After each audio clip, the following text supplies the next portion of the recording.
그리스도인의 인생을 믿음의 여행에 비유하죠. 믿음의 여행은 다른 말로 하면 순례라고 해요. 순례길을 걸어가다 보면 우리가 야곱의 삶에서 쭉 살펴보았듯이 나태에 빠지기도 하고 때로는 넘어지기도 하고 큰 죄에 빠지기도 하고 작은 죄이지만 잘 안 보여서 경계를 늦추다가 후퇴하기도 하고 유혹받기도 하고 이런 여러 가지 이 순례의 길 속에는 그런 여러 가지 부침들이 있습니다. 그렇지만 이 순례의 길에서 우리가 앞으로 나가서 천성에 이르는 것이 우리 이 순례의 길의 목적 아니겠습니까? 이 길을 잘 걸어가면, 이 순례의 길에 믿음으로 성공하여서 걸어가면 거기에 꽃이 피는데 그게 예배예요. 그리고 열매가 맺히는데 그게 삶의 열매입니다. 예배는 삶을 위해 있고 삶은 예배를 위해 있는 거예요. 그리고 삶과 예배는 모두 하나님의 영광을 위해서 있습니다. 그러니까 삶과 예배가 선순환을 이루면서 이렇게 잘 갈 때 우리의 삶이 하나님께 영광이 되는 것이죠. 오늘 본문에서 야곱의 삶이 이 야곱의 순례가 성공하게 됩니다. 상징적으로 야곱의 그 순례가 성공하는 모습을 보여주면서 우리가 이렇게 살아야 한다는 것을 오늘 본문이 얘기를 하고 있어요. 지난주에 우리가 생각해보면 34장 생각해보면 오늘 35장의 내용은 너무 비약적으로 변한 것 같습니다. 지난주에는 이런 공동체가 이렇게 될 수도 있나? 믿음의 공동체가 이런 모습이었지만 오늘의 모습을 보면 확실히 달라진 모습을 보여줘요. 여러분 왜 그랬습니까? 야곱이 나태에 빠져서 영적인 잠을 자고 있었잖아요. 그런데 그 잠을 자고 있었던 나태에 빠진 그 삶에 화들짝 깨게 만드는 일들이 일어났죠. 그래서 야곱은 일어났습니다. 깨어났어요. 나태를 벗어나야만 했어요. 그 나태에 빠져 있는 동안 심각한 위기에 공동체가 빠졌죠. 믿음의 공동체가. 그때 하나님이 그 위기에 있을 때 이 믿음의 공동체를 불러내세요. 부르세요. 뭐라고 부르셨습니까? 일어나 베델로 올라가서 거기 거주하며 내가 내 형 에서의 낯을 피하여 도망하던 때에 내게 나타났던 하나님께 거기서 제단을 쌓으라. 하나님 부르시는 거죠, 이제 야곱을. 자, 이 부르실 때 처음에 나오는 단어가 뭔지 보세요. 일어나라 그러죠. 일어나. 왜 일어나라 그러시겠습니까? 앉아 있으니까. 앉아서 걷지를 않는 거예요. 순례의 길을 걸어가질 않는 거예요, 앞으로. 그러니까 하나님이 일어나라 그러는 겁니다. 예, 이것은 실제로 야곱이 앉아 있었겠습니까? 영적인 부르심이죠. 영적으로 일어나서 걸어가라는 얘기입니다. 그리고 또 올라가라고 얘기하세요. 베델로 올라가라 얘기하십니다. 그러니까 우리의 그 믿음의 영적인 걸음이 점점 저 천성을 향하여 올라가는 것이죠. 그래서 올라가라고 하는 겁니다. 그런데 여러분, 이 세겜, 야곱의 가족이 위험에 빠졌던 이 세겜 땅은 북쪽이잖아요. 베델에 50km나 북쪽에 있어요. 근데 왜 올라가라고 하십니까? 사실 남쪽으로 가면 내려간다라고 하잖아요, 우리가 대체로. 근데 왜 올라가라고 그럽니까? 지형도를 보시면, 여러분 구글 지도 살펴보시면 이제 이스라엘 지도를 보실 때 구글 지도를 통해서 한번 지형도도 나오고 이런 그 위성 지도도 나오니까 이런 등고선이나 이런 높이나 이런 것들을 다 볼 수가 있어요. 지형도를 보시면요, 베델이 세겜보다 430m나 높아요. 그러니까 이제 오르막길입니다, 그게. 남쪽으로 가지만 오르막 위로 올라가는 길이에요. 영적으로는 시온성을 향하여 올라가는 것이고, 실제로도 지형적으로도 올라가는 것이죠. 그래서 올라가라, 베델로 올라가라, 여기 말씀하시는 것입니다. 그러니까 상징적으로 이 순례의 길을 올라가는 것은 가서 베델에 가서 참된 예배의 삶을 회복하라는 부르심이죠. 하나님이 기뻐하시는 예배, 하나님이 기뻐하시는 삶, 그 삶과 예배를 회복하라는 하나님의 부르심인 거예요. 그런데 여러분이 순례와 이 예배의 삶, 하나님이 기뻐하시는 순례와 예배의 삶을 회복하기 위해서는 반드시 전제되는 것이 있습니다. 그게 뭡니까? 정결한 삶이에요. 정결한 삶. 정결을 회복해야 됩니다. 여러분 지난주에 어떻게 됐습니까? 야곱의 아들들이 그 세겜 사람들을 죽이면서 그들의 몸에 피가 튀었고 그들의 옷에 피가 튀었고 또 다른 아들들은 가서 시므온과 레위와 다른 아들들은 가서 시체 사이를 돌아다니면서 약탈을 했죠. 그러면서 그들이 외적으로도 더럽혀지고 내적으로도 더럽혀졌습니다. 그러니까 그 더럽혀진 것을 정결하게 하지 않으면 안 되는 거예요. 그래서 야곱이 뭐라 그럽니까? 너희들은 거기 가져왔던 모든 이방 신상들과 귀고리들을 버리고 몸을 깨끗하게 하고 의복을 갈아 입으라 라고 얘기하는 거예요. 근데 여기서 여러분 몸을 깨끗하게 하는 건 뭐 목욕하면 되겠죠. 물로 씻으면 되겠죠. 그리고 옷을 갈아입는 것은 그렇게 어려운 일이 아니에요. 그런데 여러분 이방 신상들을 버리고 귀고리들을 버리는 것은 또 다른 문제입니다. 조금 어려운 문제예요. 여러분 그것은 돈이기도 했고요. 거기에 금이 입혀져 있고 은이 입혀져 있습니다. 은귀고리, 금귀고리 그런 것들이지 않겠습니까? 그러니까 여러분 이건 뭐냐면요. 지금 야곱이 뭘 버리라고 그러냐면 손쉬운 신앙의 길 그리고 죄책감을 조금 덜기 위해서 그냥 종교 생활을 했던 그런 삶 세상적인 욕망들을 그대로 가지면서 그것들은 안 버리고 신앙생활을 하려 했던 삶 이런 것들 버려버리란 말입니다. 그래야만 외적인 순결뿐만 아니라 내적인 순결까지 얻게 된다는 것이죠. 지금 그것을 요구하고 있어요. 야곱이 가족들에게. 가족들뿐만 아니라 모든 종들과 그 야곱의 캠프에 있었던 모든 사람들 다 우리 믿음의 공동체니까. 정결하게 만들어라 너희의 삶을. 외적으로뿐만 아니라 내적으로까지. 그렇게 요구하고 있었던 것이죠. 그렇게 돼야만 이제 하나님이 정말로 받으시는 예배를 드릴 수 있고 하나님이 기뻐하시는 삶을 살 수가 있는 것이기 때문에 그렇게 했어요. 자, 이렇게 보시면 이제 지금 야곱이 영적인 리더십을 회복한 것이 보이죠. 자기가 무엇을 해야 될지 이제 정확하게 알았습니다. 그 무엇을 해야 됩니까? 영적인 리더는. 영적인 리더는요, 이렇게 야곱이 하는 것처럼 하나님이 명령하신 것을 지키는 거예요. 그 길을 따라가는 것이 영적인 리더가 해야 될 일입니다. 그래서 여러분 야곱이 뭐라고 하는지 보십시오. 우리가 일어나 베델로 올라가자. 하나님이 명령하신 것을 행하자. 이런 것입니다.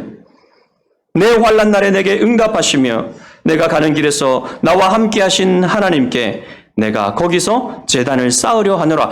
예배를 회복하겠다. 내가 하나님이 기뻐하시는 예배, 참된 예배를 회복하겠다. 가자. 야곱이 앉아 있었던 야곱이 일어나서 이제 하나님이 나에게 원하시는 것, 내 삶에 원하시는 것, 이것을 실행할 의지를 가지고 또 함께하는 사람들에게까지 그것을 같이 가자라고 지금 이끌고 있는 겁니다. 그래서 야곱의 이 영적인 리더의 이끌매 모든 공동체가, 모든 사람들이 다 순종하여서 자기의 귀고리, 그 귀고리에는요, 그 땅에 그 가나안 사람들이 섬기던 우상들이 새겨져 있었어요. 실제로 여러분, 그 고고학적인 발굴에 의하면 그 땅에서 발견된 그 귀고리들에는요, 달신이 새겨져 있었다고 합니다.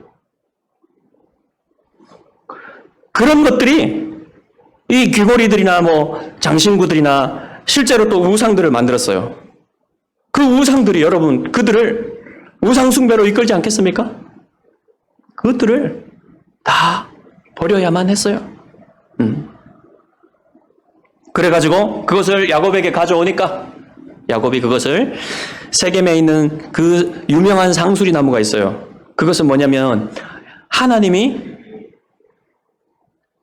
하란을 떠나서 이 가나안 땅에 들어왔을 때 하나님이 아브라함을 만나 주셨던 곳입니다. 그곳에 야곱이 상징적으로 이 우상들을 묻어버리는 거예요. 이거 엄청나게 고가예요, 고가. 이것들은 돈이라 할지라도 그것이 손해가는 것이라 할지라도 그것을 희생하고 포기하는 겁니다. 자, 이렇게 해서 이제 길을 떠날 준비가 된 거예요. 이렇게 해야지 영적인 길을, 믿음의 길을 떠날 준비가 된 것이죠. 근데 베델까지는 여러분 50km라 그랬어요. 한 50km를 이제 남쪽으로 가야 되는데 이 길이 여러분 보통 길이 아닙니다. 문제가 있어요. 뭐냐면 야곱의 아들들이 세겜 사람들을 다 쳐 죽인 것을 주변의 가나안 족속들과 브리스 족속들이 엄청나게 살고 있었는데 이 사람들이 다 알고 있단 말입니다. 자, 그럼 어떻게 되겠습니까? 양떼를 끌고 이 군대도 아닌 사람들이, 종들이 있었지만 군사훈련을 잘 받은 사람들이 아니에요. 그냥 유목민 공동체입니다. 어린애들도 많아요. 그 사람들이 이 50km를 이렇게 올라갑니다. 그럼 여러분 생각해 보십시오. 얼마나 치기 쉽겠습니까? 그 가나안 족속들, 브리스 족속들이 모여가지고 이 유목민들을 치면은요, 전멸할 가능성이 커요. 그런데 야곱이 어떻게 했습니까? 그들이 떠났으나 이렇게 말해요. 그들이 떠났으나. 여기에 많은 게 들어있어요, 여러분. 그들이 떠났단 말입니다. 그래도 떠났단 말입니다. 하나님의 명령을 믿고 하나님의 약속을 믿고 떠나는 거예요. 이제 드디어 야곱이 약속을 믿고 붙들고 가는 겁니다. 그 순례의 길은 그런 거예요. 위험이 있지만 가는 거예요. 떠나는 거예요.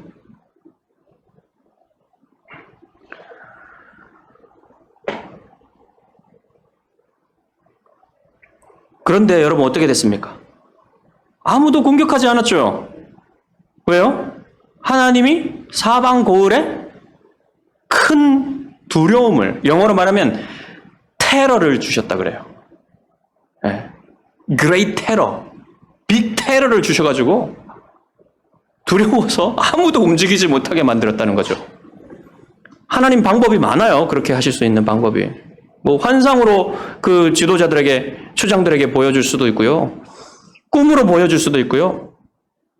하나의 어떤 위협이 될 만한 재앙을 내릴 수도 있어요.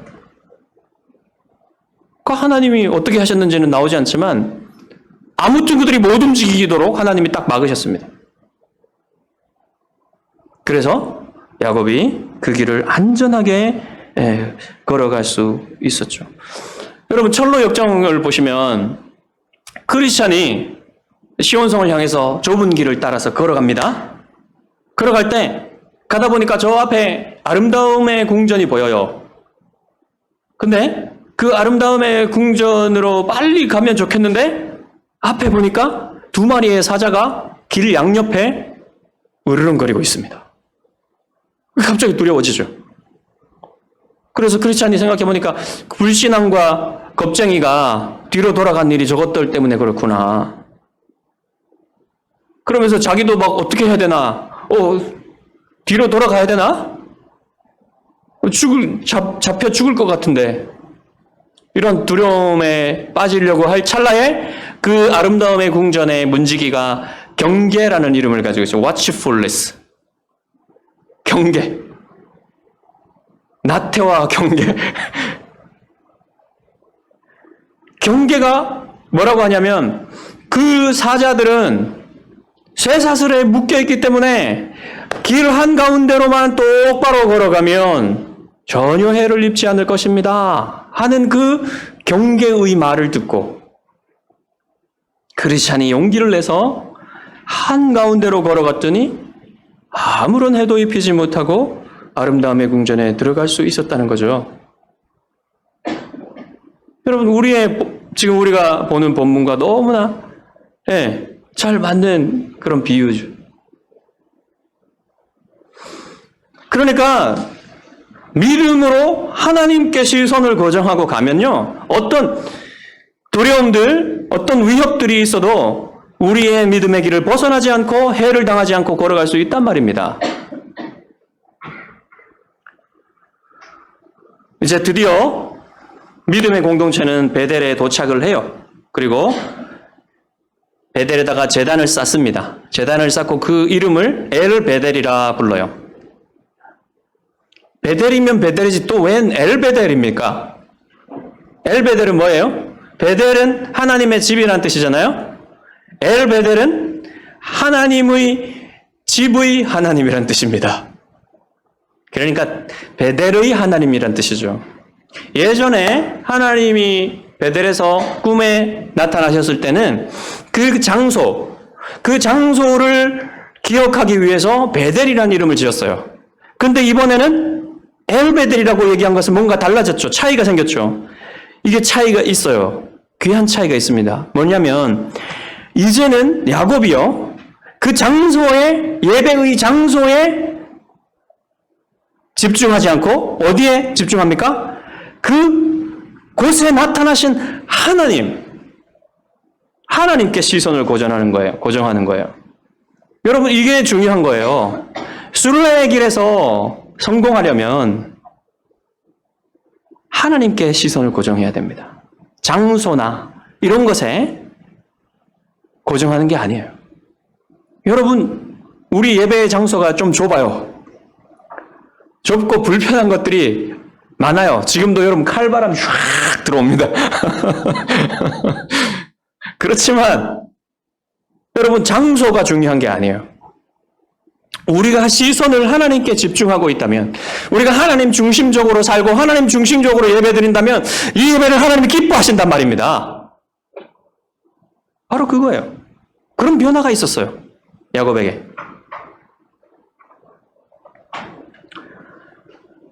여러분, 예수님이 사마리아 여인을 만났을 때 사마리아 여인이 예배의 장소에 대해서 물어봤죠.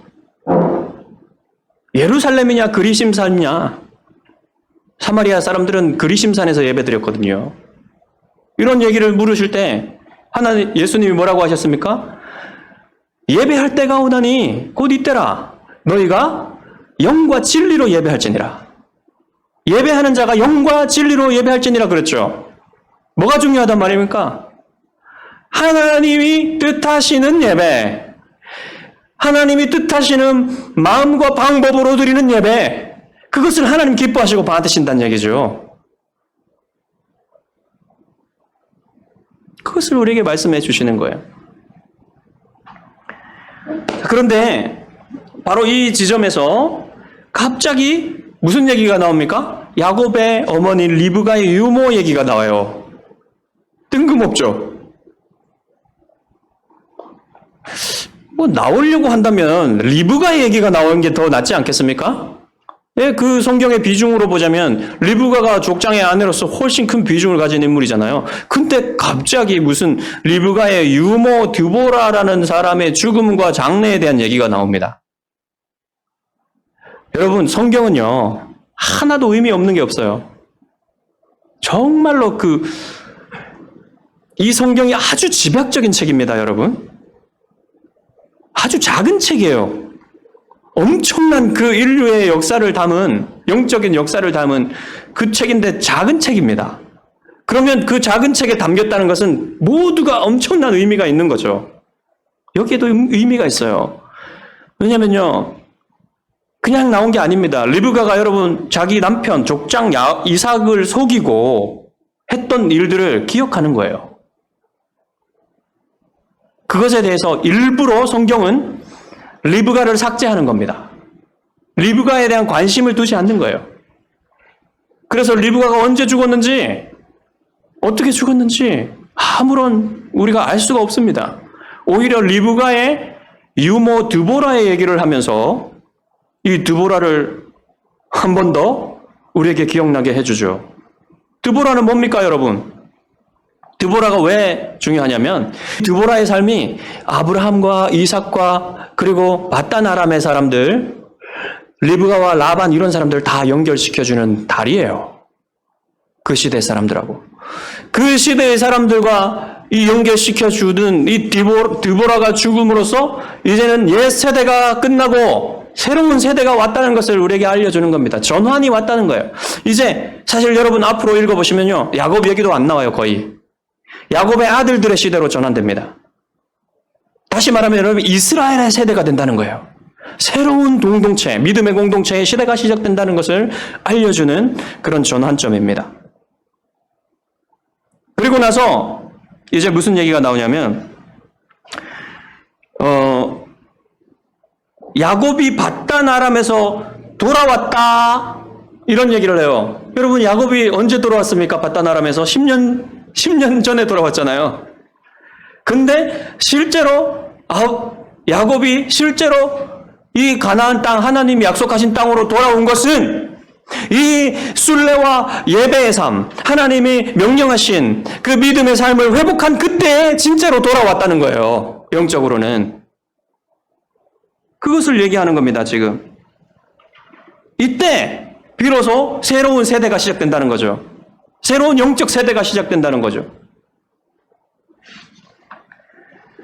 자, 그러면 이제 이러한 순례와 이러한 예배를 회복한 믿음의 공동체, 하나님이 어떻게 하실까요?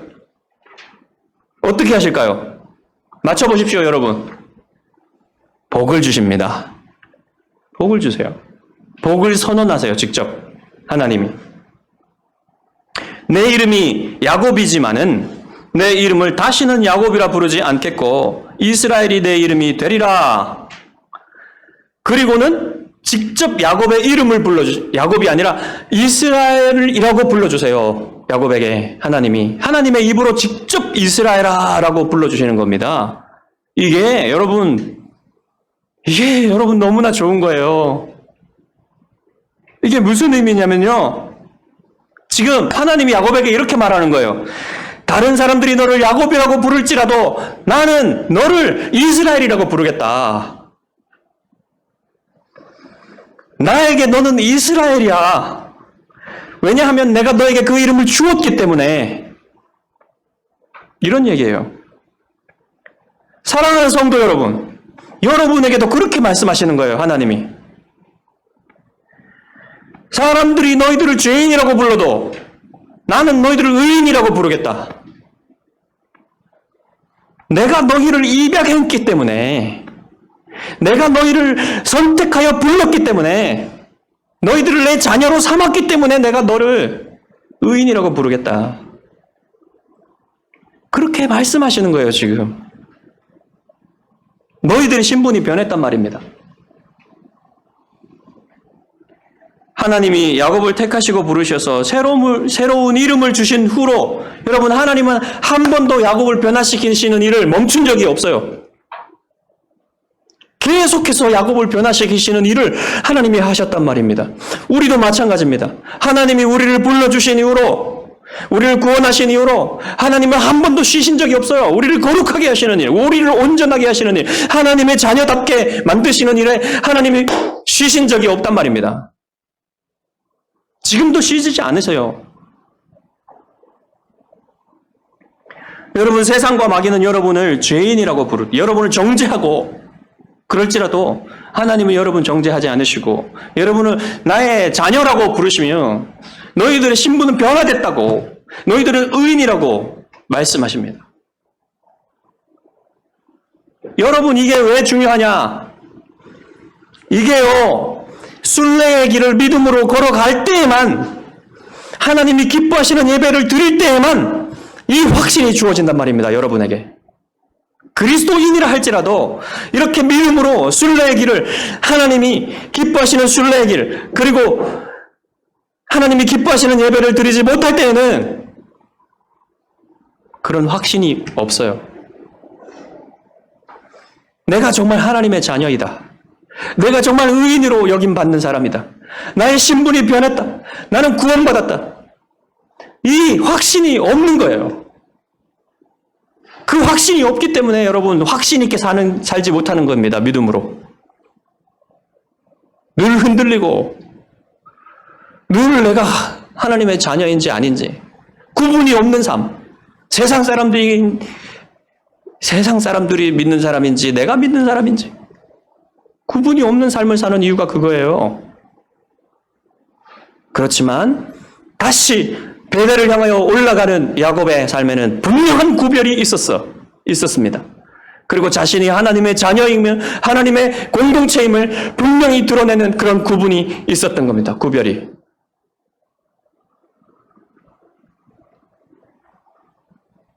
그리고 하나님은 이제 이스라엘이라는 이름을 불러주시고는 그 아브라함에게 하신, 이삭에게 하신 언약을 다시 갱신하세요. 다시 새롭게 하시는 겁니다. 그건 뭡니까? 이 언약 공동체의 마음을 새롭게 하시고 다시금 그 아브라함 언약의 복을 기억하게 하시고 그것을 소망하며 그것을 붙들고 살아가게 하시려는 하나님의 도전이신 것이죠. 나는 전능한 하나님이라 생육하며 번성하라. 한 백성과 백성들의 총회가 내게서 나오고 왕들이 내 허리에서 나오리라. 내가 아브라함과 이삭에게 준 땅을 내게 주고 내가 내 후손에게도 그 땅을 주리라. 여러분, 큰 공동체는 아닙니다. 아직 야곱이. 그럼에도 불구하고 이 공동체, 이 작은 공동체가 이 땅을 다 차지할 것이다. 이 땅이 너희의 땅이 될 것이고 이 자손들에게서 왕들이 나올 것이다. 얼마나 여러분 가슴 뛰는 얘기입니까? 이것을 다시 갱신해 주시는 거예요. 여러분, 야곱에게는요, 하나님이 또 첨가되는 약속을 주셨어요. 아브라함과 이삭보다 더 첨가되는, 그게 뭡니까? 네 허리에서, 너의 자손에게서 왕들이 나오리라. 야. 근데 여러분, 야곱의 지금까지의 삶을 보면요, 이 사람이 무슨 왕족의 조상이 될 만한 사람입니까? 아니잖아요. 오히려 에서가 더 왕의 조상이 될 만한 사람으로 보여요. 세상적인 눈으로 보면요. 그런데 왕의 조상이 되겠다는 것입니다. 많은 왕들의, 그것도. 여러분, 이것은요, 우리 자신과 우리 교회를 향한 그림 같은 하나님이 보여주시는 그림이에요. 우리에게 보여주시는 그림. 뭡니까? 여러분, 우리 각자의 삶을 생각해 보십시오. 하나님이 우리를 불러주신 이후로, 우리 교회를 하나님이 불러주신 이후로, 모든 교회들도 마찬가지입니다. 죄가 많고, 문제도 많고, 부족함도 많고, 어떨 때는 이게 교회냐? 이럴 때가 많아요. 그렇지만 하나님 뭡니까? 하나님이 버리시지 않아요. 하나님이 너 교회 아니다라고 얘기하지 않으세요. 물론 진짜 교회가 아닌 교회들도 있습니다. 정말로 예수님을 전하지 않고 예수 그리스도의 복음을 전하지 않는 교회는 교회가 아니에요. 여러분, 그거 붙들고 믿고 살지 않는 교회는 교회가 아닙니다. 그렇지만 그걸 붙들매도 불구하고 부족하고 죄 많고 문제 많은 교회들이 많습니다, 여러분. 그런 성도들도 많고요. 그렇지만 하나님이 버리시지 않는다는 겁니다. 그럼에도 불구하고 하나님이 다시 그를 때리시고 징계하셔서 다시 걸어가게 하시고 다시 믿음으로 살게 하시고 다시 예배드리게 하시는 것이에요.